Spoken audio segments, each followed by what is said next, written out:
দুবাইয়ে দেশের পতাকা উড়িয়ে ঘরে ফিরল উদয়নারায়ণপুরের কলেজ ছাত্রী। আন্তর্জাতিক স্তরের একাধিক বিষয়ভিত্তিক যোগাসন প্রতিযোগিতায় সোনা ছিনিয়ে এনে দেশের মুখ উজ্জ্বল করেছে উদয়নারায়ণপুরের কলেজ ছাত্রী সুস্মিতা দেবনাথ ওরফে রাই। সোমবার রাতে উদয়নারায়ণপুরের বাড়িতে এসে পৌঁছে স্বাভাবিকভাবেই খুশিতে ডগমগ উদয়নারায়ণপুরবাসী। 2023 সালের সেপ্টেম্বর মাসে ভারতবর্ষের উত্তরাখণ্ড রাজ্যে অনুষ্ঠিত হওয়া ওয়ার্ল্ড ফিটনেস ফেডারেশন যোগাসন স্পোর্টস ভারত আয়োজিত ন্যাশনাল প্রো এএম যোগাসন স্পোর্টস চ্যাম্পিয়নশিপে আর্টিস্টিক যোগাসন প্রতিযোগিতায় সোনা, ট্র্যাডিশনাল যোগাসন প্রতিযোগিতায় রূপো এবং স্লো আর্টিস্টিক যোগাসন প্রতিযোগিতায় ব্রোঞ্জের পদক প্রাপ্ত করেছিল উদয়নারায়ণপুরের মাধবীলতা কলেজের ফিজিক্যাল এডুকেশন বিভাগের চতুর্থ সেমিস্টারের পড়ুয়া সুস্মিতা দেবনাথ। জাতীয় স্তরে বাজিমাতের পরই সুস্মিতার কাছে সুযোগ আসে আন্তর্জাতিক স্তরে অর্থাৎ তৃতীয় এশিয়ান যোগাসন স্পোর্ট কাপ প্রতিযোগিতায় অংশগ্রহণ করা। চলতি বছরের গত 25 থেকে 27 জুন পর্যন্ত যার আসর বসেছিল দুবাই শহরে।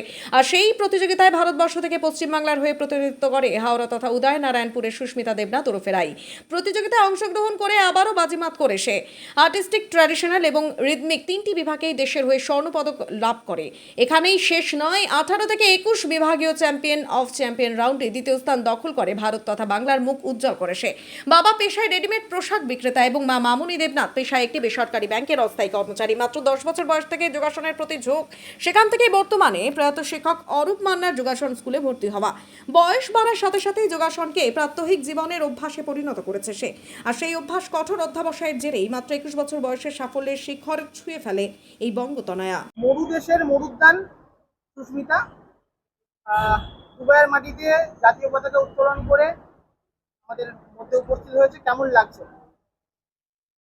খুব অন্যরকম এক্সপিরিয়েন্স। অ্যাকচুয়ালি এটা আমি আশা করেছিলাম যে গোল্ড আনবো, কিন্তু আমি সত্যি বলতে কি চ্যাম্পিয়ন অফ চ্যাম্পিয়নের ফার্স্ট রানার আপ এতটুকু আমার নিজের প্রতি ভরসা ছিল না, কিন্তু সেই ভরসাটা আমার ফ্যামিলি, আমার মা, আমার টিচার আমাকে দিয়েছে। আমার মায়ের ছোট থেকে স্বপ্ন ছিল যে ইন্টারন্যাশনাল আমি চ্যাম্পিয়ন অফ চ্যাম্পিয়ন হব কি ফার্স্ট রানার আপ হবো, তো সেটা পেয়ে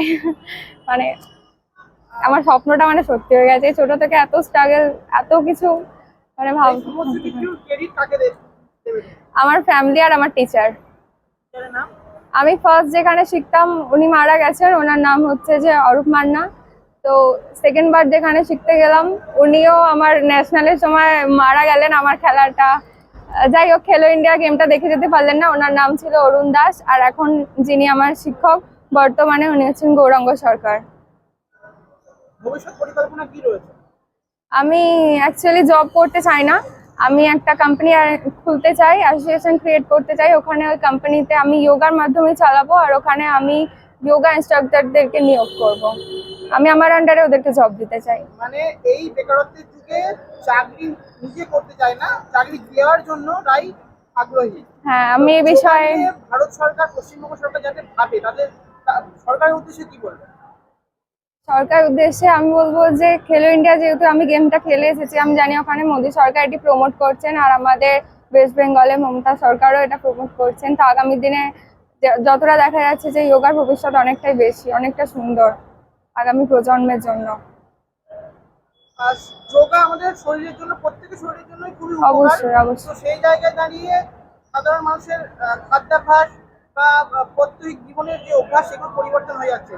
যোগার প্রতি তারা যাতে ইন্টারেস্ট ফিরে পায়, তাদের উদ্দেশ্যে কি বলবে সাধারণ মানুষের উদ্দেশ্যে? আমি চাই যে সকলে নিয়মিত যোগাসন অভ্যাস করুক, এবং যা ফিজিক্যালি বা শারীরিক কোনো প্রবলেম আছে সেটা একমাত্র যোগার মাধ্যমে ঠিক করা যেতে পারে। শুধুমাত্র শরীর ঠিক রাখার জন্যই না, ফিউচারকে আরো ব্রাইট করার জন্য আমি চাই সবাই যোগাসন করুক। এমনকি এটা ইন্টারন্যাশনালে পর্যন্ত লেভেলে চলে গেছে যোগাটা, খুব তাড়াতাড়ি যোগা অলিম্পিকেও আসতে চলেছে। সেই নিউজটাও সবাই অলরেডি জেনে গেছে। কোন তিনটি বিভাগে তুমি সোনা পেয়েছো?